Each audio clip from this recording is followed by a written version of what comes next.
नमस्कार, very good morning. स्वागत है आप सभी का। आप देख रहे हैं इंडिया न्यूज मध्य प्रदेश छत्तीसगढ़। आपके साथ मैं हूं सदफ फातिमा।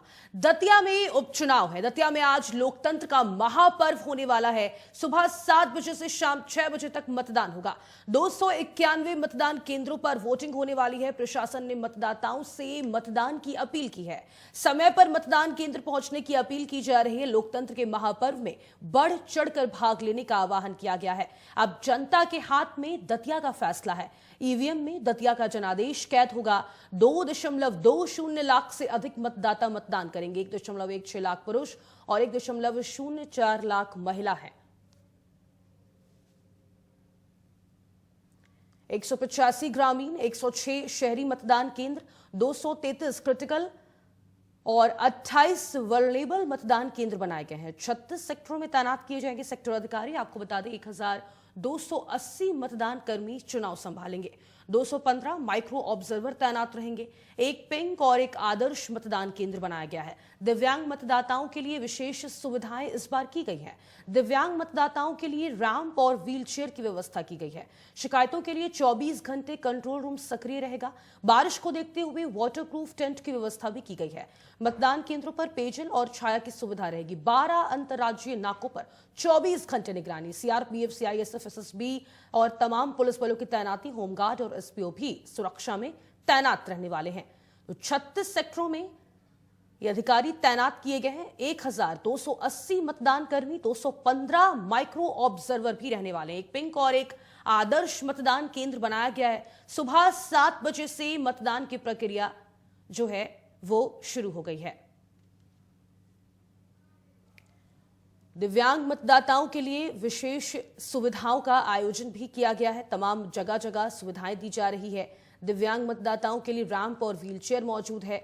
शिकायतों के लिए देखिए 24 घंटे कंट्रोल रूम अब सक्रिय रहने वाला है। तो बारिश को देखते हुए वाटरप्रूफ टेंट की व्यवस्था की गई है। लोकतंत्र का सबसे बड़ा इम्तिहान, मतदान केंद्रों पर पेयजल और छाया की सुविधा भी रहने वाली है। दतिया में आज उपचुनाव है। दिव्यांग मतदाताओं के लिए विशेष सुविधाओं का भी ख्याल यहां पर रखा गया है। 12 अंतर्राज्यीय नाकों पर 24 घंटे निगरानी की जाएगी। वहीं आपको बता दें CRPF, CISF, SSB, SF, MP तमाम बलों की तैनाती रहने वाली है। होमगार्ड और एसपीओ भी सुरक्षा में तैनात रहेंगे। 24 घंटे मॉनिटरिंग की जाएगी। अब दतिया का रण फैसला जनता के बटन से होने वाला है। ईवीएम में कैद होगा दतिया का भविष्य। आपको बता दें 12 अंतर्राज्यीय नाकों पर 24 घंटे निगरानी रहने वाली है। कांग्रेस और बीजेपी में इस बार मुख्य टक्कर देखने को मिलेगी। होमगार्ड और एसपीओ भी सुरक्षा में तैनात रहेंगे।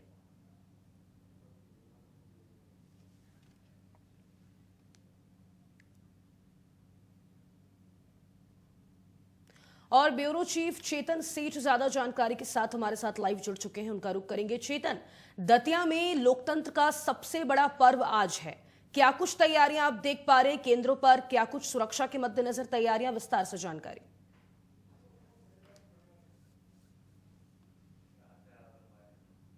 चेतन, अनम्यूट कर लीजिए। कर ली है और सुबह 7 बजे से शाम 6 बजे तक जो है मतदान चलना है। इस वक्त जो मेरी मौजूदगी है वो आदर्श बूथ केंद्र पर है। विशेष तैयारियां यहाँ पर की गई हैं। आप देखेंगे कि जो 22 प्रत्याशी हैं उन सभी के यहाँ पर नाम और जो चुनाव चिन्ह है वो निर्वाचन की आयोग की ओर से लगाया गया है। और जो प्रक्रिया सुबह 7 बजे शुरू होनी थी वोटिंग की, अब लोग यहाँ पर पहुँचने लगे हैं और वोटिंग करने लगे हैं। आप देख सकते हैं यहाँ पर महिलाएं भी पहुंची हैं, पुरुष भी पहुंचे हैं जिन्होंने अपने मत का जो है उपयोग किया है। तमाम जो वोटर्स आ रहे हैं वोट डालकर उनसे भी बातचीत करेंगे कि आखिरकार उनके मन में क्या।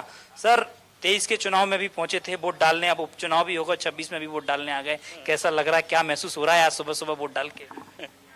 अब ये वोट की प्रक्रिया तो लोकतंत्र में देखिए चलती ही रहती है, वह चुनाव हो या उपचुनाव हो।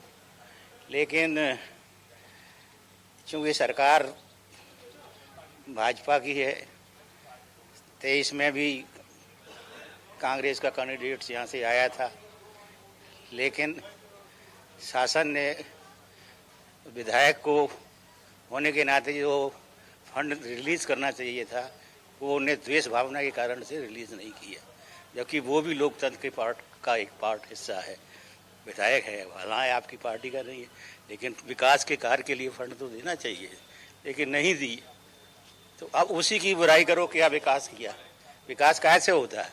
जब तक पैसा नहीं मिलेगा तो विकास नहीं होगा। और दूसरी बात अब ये है कि ये हमारे लोकल कैंडिडेट हैं, पहले भी जो थे वो भी लोकल कैंडिडेट थे, मिश्रा जी भी थे, वो एक तरह से लोकल ही हो गए थे, लेकिन तिवारी जी हमारे लिए लोकल नहीं हैं, वो आउटसाइडर हैं, भांडर के हैं, कहाँ के, हमें कोई मतलब नहीं। घनश्याम सिंह के पास पहुँच जाओ, आइए सर आइए, मैं यहाँ का प्रिंसिपल रहा हूँ नाइट का। तो एक अपनी वैल्यू तो है, और मिश्रा जी के सामने पहुँचते थे वो कोई तवज्जो ही नहीं देते थे, वो अपने अहम में ही रहते थे। तो ऐसे आदमी को वोट देना चाहिए। यानी कि मुद्दा आपका लोकल कैंडिडेट और बाहरी कैंडिडेट। हाँ, मेरे तो लोकल आदमी हमें वो करेगा, हमको हमारा काम करे ना करे, कम से कम बैठाने के लिए तो देगा, आइए सर बैठिए, कुर्सी तो देगा। मैं भी कुछ डिग्निटी रखता हूँ, मैं यहाँ हो रहा हूँ। इनके यहाँ नहीं है, इनके यहाँ तो अहम है, घमंड है। तो 23 में तो मिल गया था घमंड, अब देखो क्या होता है। जनता के अपने मत हैं, अलग अलग प्रतिक्रिया हैं। बताया जा रहा है कि जिस तरीके से 2023 में चुनाव हुए थे, लोकल कैंडिडेट बाहरी कैंडिडेट कर जनता ने वोट किया था, और अब जो 26 का उपचुनाव हो रहा है उसमें भी इन्हीं मुद्दों पर जो है वोटिंग हो रही है। आप देखेंगे कि जो 22 कैंडिडेट चुनावी मैदान में हैं, निर्वाचन आयोग की ओर से उनके नाम लगाए गए हैं। सबसे पहले नंबर पर आशुतोष तिवारी हैं, भारतीय जनता पार्टी के प्रत्याशी हैं। दूसरे घनश्याम सिंह हैं, कांग्रेस के प्रत्याशी हैं।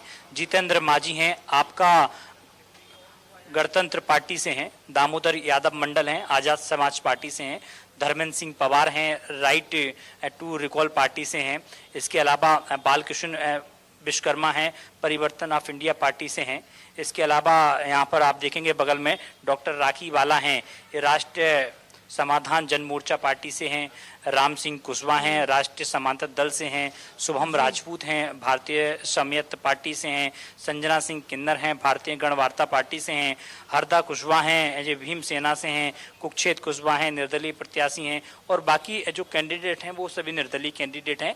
यहाँ 21 कैंडिडेट चुनावी मैदान में हैं और 22 जो बटन है वो नोटा का है। हालांकि जनता की अपनी अपनी प्रक्रिया है। इससे पूरी विधानसभा में देखें लगभग 2,20,000 मतदाता हैं और 1,00,000 से 16,000 पुरुष, 1,04,000 महिलाएं हैं, और 185 ग्रामीण क्षेत्र और 106 जो है शहरी क्षेत्र में मतदाता केंद्र बनाए गए हैं। कुल मिला के अगर देखें 291 जो है बूथ केंद्र बनाए गए हैं। 1280 मतदान पर सुरक्षा कर्मी को तैनात किया गया और पूरी तैयारियां निर्वाचन आयोग की ओर से की गई हैं। आप देखेंगे कि आदर्श बूथ केंद्र पर मेरी मौजूदगी है तो वहां पर एक सेल्फी के लिए जो कटआउट भी निर्वाचन की ओर से लगाया गया है कि पहले मतदान फिर जलपान या बाद में कोई काम, इस तरह का जो है संदेश भी निर्वाचन की ओर से दिया गया है। बारिश का मौसम है जिसके चलते यहाँ पर इस उपचुनाव में सबसे बड़ा जो मुद्दा है वो क्या मतदाता बनकर आते जा उभरा रहे हैं, पहुंचते जा रहे हैं। सबसे बड़ा ऐसा कौन सा मुद्दा जिस पर लगातार जनता की तरफ से प्रतिक्रिया दी गई और उसी मुद्दे पर अब मतदान किया जा रहा है? सबसे बड़ा मुद्दा क्या है इस बार दतिया उपचुनाव का? देखिए कई सारे टॉपिक जनता के मन में अपने अपने विचार हैं। हालांकि जिस तरीके से कहें कैंडिडेट को लेकर हमने लोगों से बातचीत की, लोकल कैंडिडेट और बाहरी कैंडिडेट, एक टॉपिक ये भी है, डेवलपमेंट का भी टॉपिक है, क्योंकि 2008 से हम देखें दतिया सीट पर तो नरोत्तम मिश्रा को डबरा से भारतीय जनता पार्टी की ओर से दतिया भेजा गया था और 2008 से 2023 तक वो दतिया के जो है विधायक रहे। उसके बाद 23 में राजन भारती से उनका कड़ा मुकाबला हुआ तो महज कुछ वोटों से जो है नरोत्तम मिश्रा को चुनाव हारना पड़ा।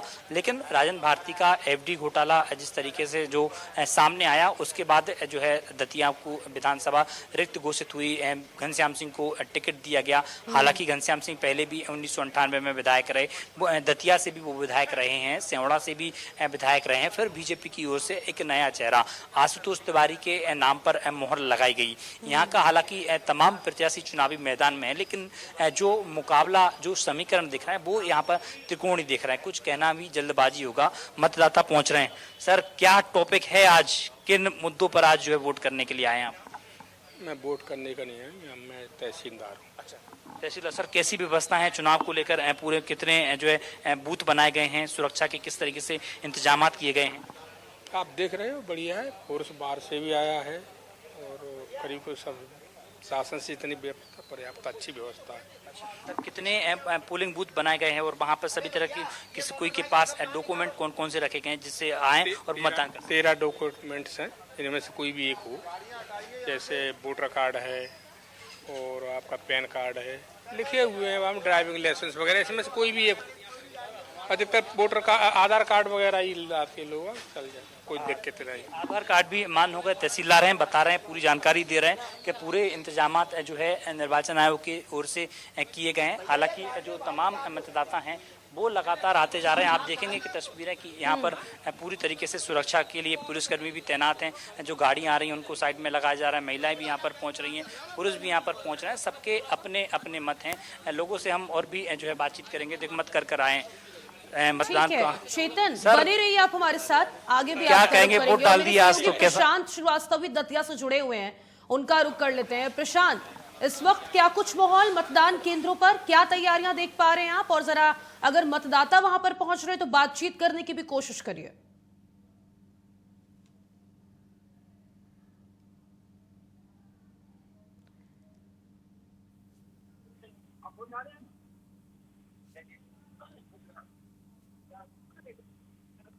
प्रशांत, आपकी आवाज नहीं मिल पा रही है। बीएलओ वगैरह कोई नहीं है? हेलो जी जी, बोलिए। फातिमा, आवाज क्लियर आ रही है? जी जी, बताइए बताइए। जी बिल्कुल फातिमा, आपको बता दें कि इस वक्त हम खड़े हुए हैं सिविल लाइन के स्कूल के पास, यहाँ 5 मतदान केंद्र है, 292 से लेकर 297। तो यहीं आपको बता दें कि आज सुबह से ही आप देख सकते हैं लगभग लोगों का आना जाना शुरू हो चुका है अपने पहले मतदान के लिए। यानी तो दिनचर्या शुरू करने से पहले ही वो चाहते हैं कि हम मतदान करें और दिन भर के लिए फ्री रहें। लेकिन वही बात अगर हम बात करें कि यहाँ पे क्या क्या सुविधा है, तो आपको बताते चलें कि आज लगभग कम से कम 2,20,410 मतदाता केंद्र मतदाता अपना मत का प्रयोग करेंगे। जी फातिमा। बिल्कुल, और वहां पर किन मुद्दों के साथ मतदान की प्रक्रिया की जा रही है लोगों के द्वारा? जी, जहाँ तक बात करें तो लोगों का साफ तौर पर कहना है कि हम विकास के बात जाएंगे और कोई विकास के रूप में बात करेंगे। जी फातिमा। क्या हम ये भी मान के चले प्रशांत कि इस उपचुनाव का जो नतीजा है वो मध्य प्रदेश की राजनीति पर पड़ सकता है? जी बिल्कुल, कहीं ना कहीं ये दतिया का उपचुनाव है, उपचुनाव में ये नतीजे जो आएंगे कहीं ना कहीं दतिया के साथ साथ मध्य प्रदेश की राजनीति में भी हलचल मचाने के काम करेंगे। ये हमारे साथ कुछ सहयोगी, कुछ मतदाता, उनसे हम बात करते हैं। क्या नाम है आपका? मेरा नाम आसिफ अली। अशरफ अली जी। अशरफ अली जी, आप सुबह सुबह मतदान करने आए हैं, सुबह सुबह वो पहला मतदान करने के बाद क्या कैसा चाहेंगे, कैसा मतदाता नेता चुनना चाहेंगे? सत्ता जिसकी है, सभी को जिसके काम के पास हो सके, विकास के बिना पर भाई 2 साल किसके लिए हो करेंगे? तो देखा आपने आत्मा के किस तरीके से साफ तौर पर कहना है कि जिसकी सत्ता उसके यानी विकास के, जैसा मैंने पहले बोला था आपको, वही बात सामने आई है कि मतदाता भी यही मान रहा है कि 2 साल हमारे घर बाद चलेगा। जो जो साफ तक अभी का मतदाता नेता यानी जनप्रतिनिधि भोपाल पहुंचाया जाए। जी महात्मा। ठीक है प्रशांत, बन रही है हमारे साथ। चेतन भी लगातार हमारे साथ बने हुए हैं। चेतन, इस बार किस पार्टी की आपको सबसे ज्यादा जमीनी पकड़ नजर आ रही है? अगर बात करें कांग्रेस पार्टी की तो क्या ये वापसी करने का एक अच्छा मौका है? बीजेपी की बात कर ली जाए तो देखिए, सीट बचाने की एक बड़ी चुनौती भारतीय जनता पार्टी के पास। चेतन। बिल्कुल, देखिए दोनों ही राजनीतिक दलों के लिए अग्नि परीक्षा है कि सीट की वापसी कैसे की जाए। तमाम मतदाता भी आ रहे हैं। सर, क्या टॉपिक रहा आज, किन मुद्दों पर जो है वोटिंग की? मतदान करना अनिवार्य है और भले मैं प्रशासनिक अधिकारी हूं, लेकिन मैंने भी मतदान किया है। मैं सभी नागरिकों से अपील करूंगा कि सभी लोग मतदान करें। क्या कुछ मुद्दे दिखे सर आज मतदान में? क्या चल रहा था मन में जब आप पहुंचे बटन दबाने के लिए? तो क्या था माइंड सेट कि आज जो है इन मुद्दों पर जो है मोहर लगानी है? अच्छे को चुनना है, बस यही हमारे पास ऑप्शन था। धन्यवाद। ठीक है, तो अच्छे को चुनना है। मतदाताओं के अपने अपने विचार हैं। सुबह से पहुंच रहे हैं, 7 बजे से जो है मतदान की शुरुआत हुई है और ये मतदाता पहुंच रहे हैं। हालांकि तमाम जो राजनीतिक दल इस चुनावी मैदान में थे, उनकी ओर से पूरी तैयारियां अपनी ओर से की गई हैं। लेकिन अग्नि परीक्षा बीजेपी के लिए है, अग्नि परीक्षा कांग्रेस के लिए कि सीट 2023 के बाद कांग्रेस के खाते में थी, उस सीट को कैसे बचाया जा सके। 2023 के पहले बीजेपी के में थी, उसके में कैसे बचाया जा सके। तो दोनों ही राजनीतिक पार्टी के प्रत्याशी चुनावी मैदान में और अपनी ओर से पूरी ताकत झोंकने की कोशिश भी कर रहे हैं। चेतन, अगर नरोत्तम मिश्रा की यहाँ पर बात कर ली जाए तो देखिए, हमने देखा था किस तरीके से दतिया में हिंसा हुई थी। कहीं ना कहीं उस मुद्दे पर भी यहाँ पर कुछ मतदान में असर पड़ सकता है क्या? क्योंकि लाखों लोग प्रभावित हुए थे, पूरी दतिया प्रभावित हुई थी, हिंसा की आग में झोंकने की एक कोशिश की गई थी। क्या लग रहा है आपको?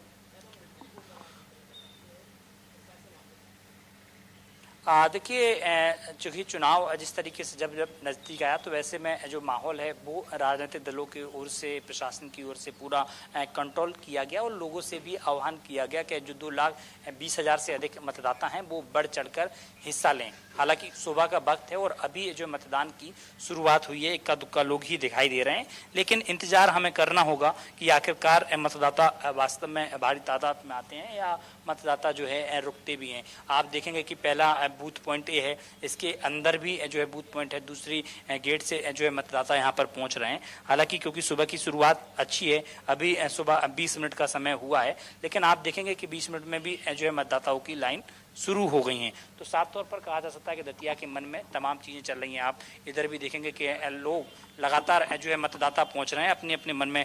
सर, क्या चल रहा है मन में आज मतदान करने के लिए आप पहुंचे? हम दतिया के विकास के साथ है, माता रानी कृपा करे, अपना मत दे रहे हैं। अपना मत देने का सबको अधिकार, और हम सभी जनता से ये कहेंगे कि वोट सभी को देना चाहिए। वोट का अधिकार को जो है उपयोग करना चाहिए और दतिया के विकास के साथ दतिया के हित में काम करना चाहिए। अपना मत विकास और दतिया के हित में वोट करने आए। मैम, क्या है आज टॉपिक मन में कि आप वोट डालने पहुंची हैं? क्या चल रहा है जी? मन में क्या चल रहा है वोट डालने के लिए? एक अच्छा सा चल रहा है कि मतलब अपनी दतिया में काफ़ी अच्छा हुआ है, तो अच्छा ही होगा। तो अपने मन में अच्छा सा जिसको उन्होंने चुना है वो अच्छा ही होगा। काफ़ी विकास। क्या टॉपिक रहने वाले हैं सर आज? टॉपिक मेन तो विकास का रहता है। लोकल जनता, जो लोकल प्रतिनिधि हमारा होगा, कोशिश करेंगे उसी को सुने। हाँ, तो बिल्कुल डेवलपमेंट को लेकर जनता बात कह रही है कि जब सुबह सुबह मतदान के लिए पहुंचा जाता है तो उनके मन में आई थिंक वही चल रही है कि दतिया का विकास हो। लगातार प्रशासनिक अधिकारी यहाँ पर पहुंच रहे हैं, अलग अलग जो पॉइंट्स बनाए गए हैं, मतदान केंद्र बनाए गए हैं, वहाँ का निरीक्षण कर रहे हैं, वहाँ की तैयारियों का जायजा ले रहे हैं कि आखिरकार किस तरीके से जो है तैयारी है। अपर कलेक्टर जो दतिया हैं वो पहुँचे हैं और देख रहे हैं कि व्यवस्थाएँ सब कुछ ठीक हैं, सब कुछ बूथ पर ठीक चल रहा है, किसी भी प्रकार की कोई परेशानी ना हो, मतदाता को किसी प्रकार की दिक्कत ना हो, वो यहाँ पर आकर जायजा भी समय समय पर लिया जा रहा है।